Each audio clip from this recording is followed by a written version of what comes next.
The delivery at 2 a.m. It was 2:11 in the morning when the doorbell rang. Not a knock. Not a sound outside the window. The doorbell, sharp, sudden, electronic, echoed through the quiet of my apartment like a siren. I was still awake, of course. Insomnia had been a steady companion the past few weeks. I'd tried everything.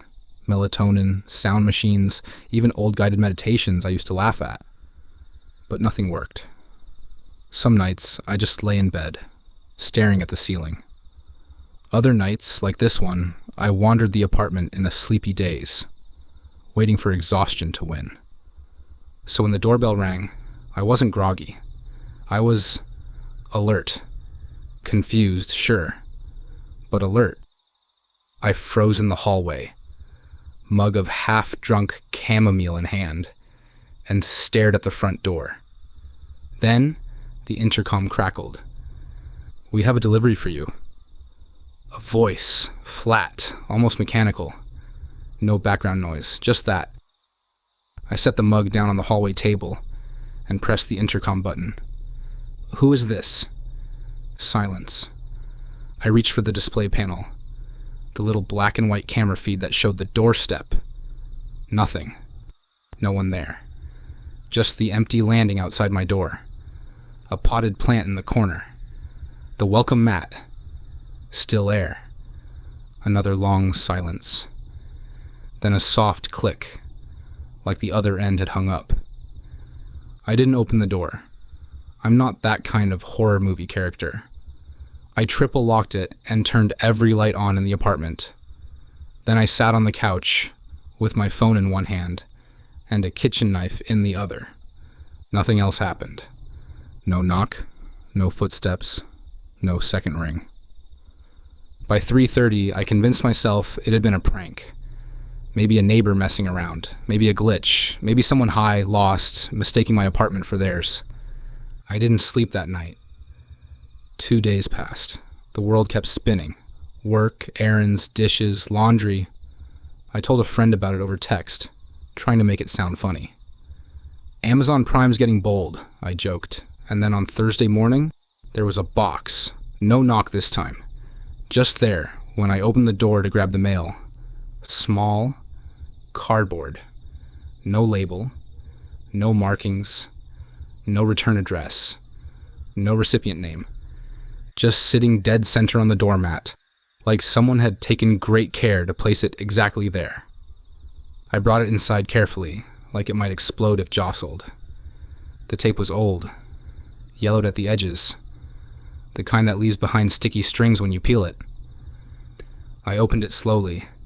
Inside was a drawing. Crayon on construction paper. A child's drawing. Sun in the corner. Stick figures. A house with smoke curling from the chimney. And I recognized it immediately, because I drew it when I was 5. Not it looked like something I would have drawn. Not it reminded me of something. It was mine. I knew every line, every color. I knew that the figure next to the house, the one with the blue triangle for a dress, was supposed to be my mom. I knew that the dog beside her didn't look like a dog because I couldn't draw paws back then. I knew the sun had a face because I'd copied it from a cereal box. It was mine. And it shouldn't exist. That drawing had been thrown away years ago. Not in a sentimental way. Not in a tragic accident. Just, eventually, like all kid art, it had ended up in a pile and then in the trash. I had forgotten it until that moment. I called my parents. My mom picked up. I asked her calmly if she'd ever kept any of my childhood drawings. "No," she said. "We had boxes and boxes when you were little, but we only saved a few for the photo albums." "Why?" I described the drawing. She was quiet for a second. "Yeah," she said finally. "That sounds like one of yours. From kindergarten, maybe, but we definitely didn't keep it." "You're sure?" "Positive."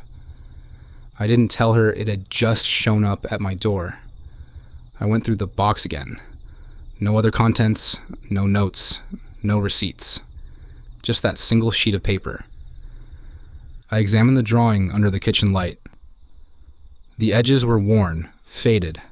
The crayon had smudged in places. But there was something else.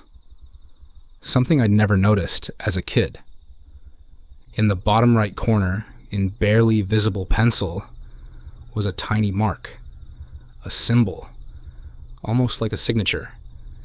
3 dots arranged in a triangle. Not mine. Not from any teacher or classmate I remembered. Just there. That night, I stayed up late again. The doorbell didn't ring. But around 2 a.m., my phone buzzed.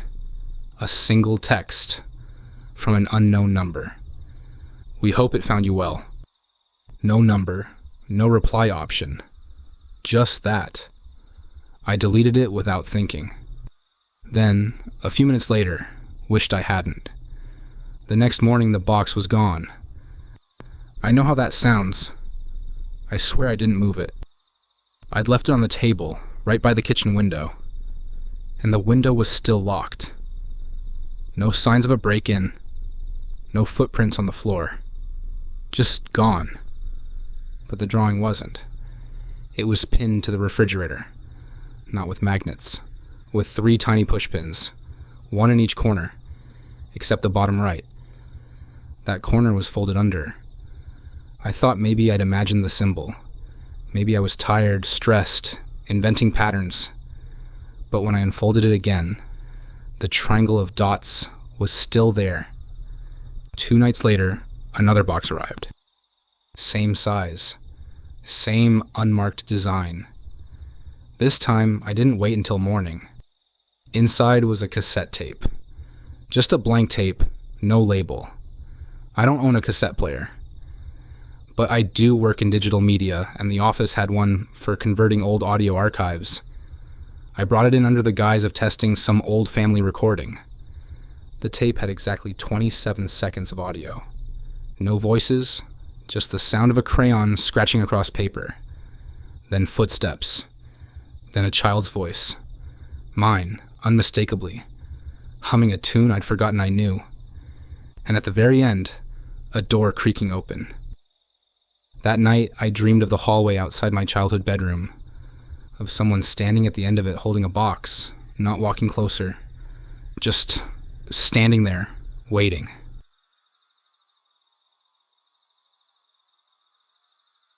The missing finger. It started with an old photo album. I found it in my parents' attic while helping them clean out the house. Dusty boxes, faded labels, the usual stuff. Most of it was junk. Old Christmas decorations, school yearbooks, a broken printer. But then I pulled out a cracked leather binder with gold trim. I recognized it right away. The family photo album. Thick pages, plastic sleeves sticking together from age and heat. I flipped through it, mostly smiling at bad haircuts and awkward smiles. The kind of photos that feel warm, even if you barely remember taking them. And then I hit the page. A group photo from some family barbecue. Probably when I was 10 or 11. Everyone's bunched together in front of the porch. Uncles, cousins, neighbors, me with a juice box and lopsided grin. I remember the shirt I was wearing. Red, with a dinosaur on it. What I didn't remember, or had never noticed, was my hand. I was waving with my left hand, palm open, toward the camera. Big, goofy kid wave. But something was off. I leaned closer. 4 fingers. Thumb, index, middle, skip, pinky. That's it. No ring finger. I blinked, leaned in more. I even rubbed the plastic sleeve like maybe it was a smudge or something. Nope. It wasn't bent behind the others either. It was just gone. Like it had never existed. The skin between my middle and pinky fingers stretched naturally, like that was how my hand had always been shaped. I turned the page, then turned back. Still 4 fingers.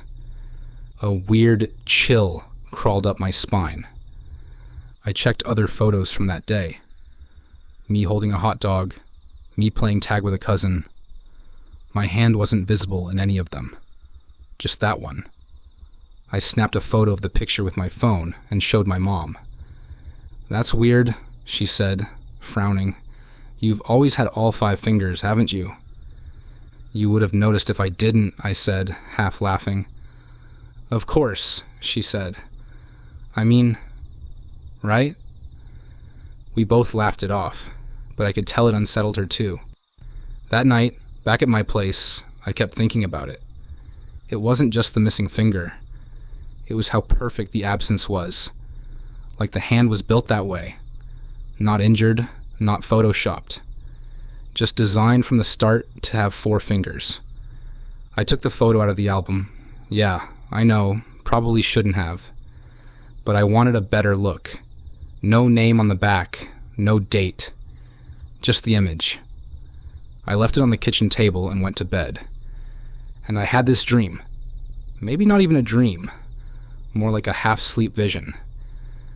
I was back in that photo, standing on the porch, everyone else frozen in place, like mannequins, and I looked down at my hand. 4 fingers. When I looked up, someone else in the photo turned to me. A neighbor, I think. Except their face was blurry, like a painting smudged with water. They raised their hand too. 3 fingers. I woke up sweating. The photo was still on the kitchen table. But something had changed. The fingers were back on my hand. All 5. I stared at it, confused, then noticed something worse. The person next to me, my cousin Jeremy, had his right hand resting on my shoulder. Only 3 fingers. I swear to you, I remember that photo clearly. I remember how Jeremy always did this peace sign pose in every picture, 2 fingers up like a goofball. But now his hand was flat. 3 fingers, like one had just vanished. I dropped the photo and stepped back. What the hell was I looking at? I thought maybe I was losing it. That somehow I'd mixed up the prints, but no. It was the same picture. Same stains. Same crease in the corner. I tried to laugh it off again. Told myself it was just a weird trick of memory. That maybe the photo had always looked like that. But something deeper inside me knew that wasn't true. I threw the photo away. Dropped it in the kitchen trash, along with a wrapper from a microwave dinner and an old receipt. Then I took the trash out. All the way to the curb. Gone. Next morning I'm getting coffee, half asleep, and I see something on the kitchen table. It's the photo. Same spot. Same creased corner. Except now, Jeremy had all his fingers, and the woman on the far left, an aunt maybe, she had no fingers at all, just smooth, rounded ends where they should have been. I didn't even touch it this time, just stared. The air felt wrong, thick like before a storm. I texted my mom again, asked if she'd noticed anything else weird about that photo over the years. She didn't answer for hours. When she finally did, it was a single message. "Which version do you have now?" I haven't replied yet. The photo's still here, but I keep it in a drawer now, wrapped in a towel, tucked behind old phone chargers and manuals. I don't want to see who's next.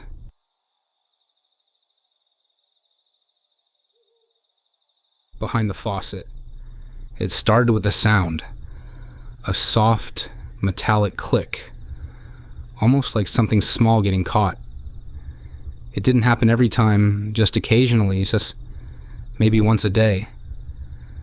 I'd turn the kitchen faucet, and the water would sputter for half a second, followed by that tiny clink, like a marble rolling inside a pipe. At first, I thought it was sediment. Old building, old pipes. These things happen, right? But then it happened in the bathroom too. Same sound. Same slight pause in the flow.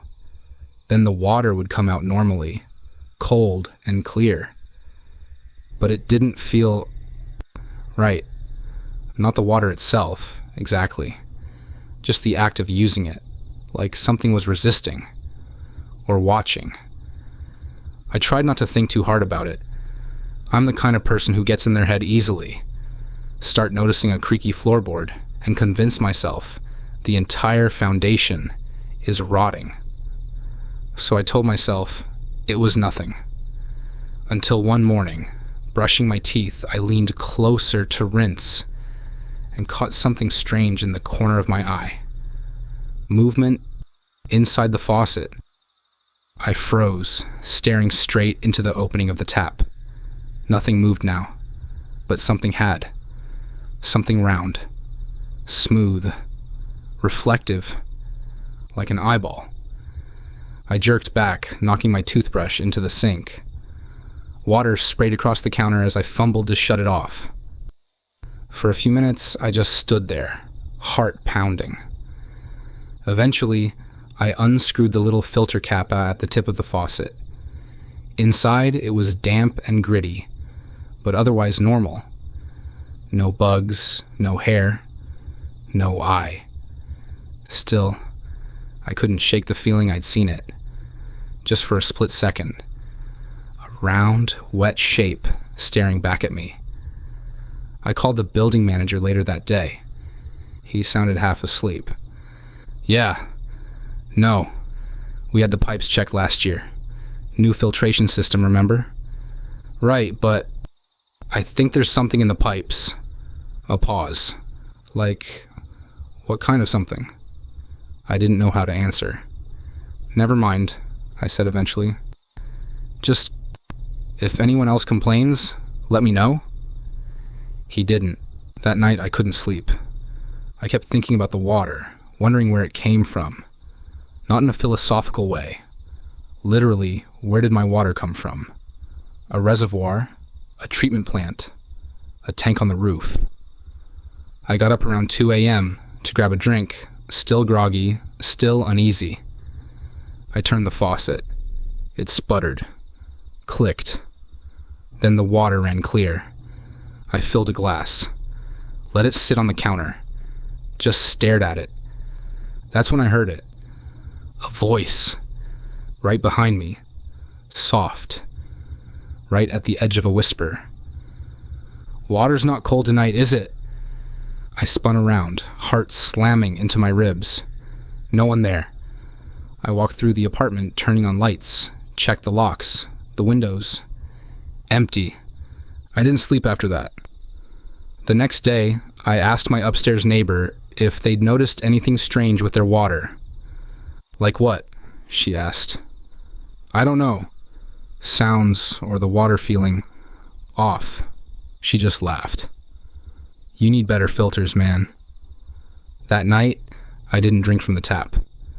The voice came back anyway. Same time. Same whisper. Not cold. Not cold at all. It was closer this time. Not behind me. Right beside me. I moved out 2 weeks later. Didn't tell anyone why. Didn't take the filter cap with me. But I still hear it sometimes. In other faucets, in other sinks. When the water sputters and clicks and hesitates for just a second. Cold enough for you?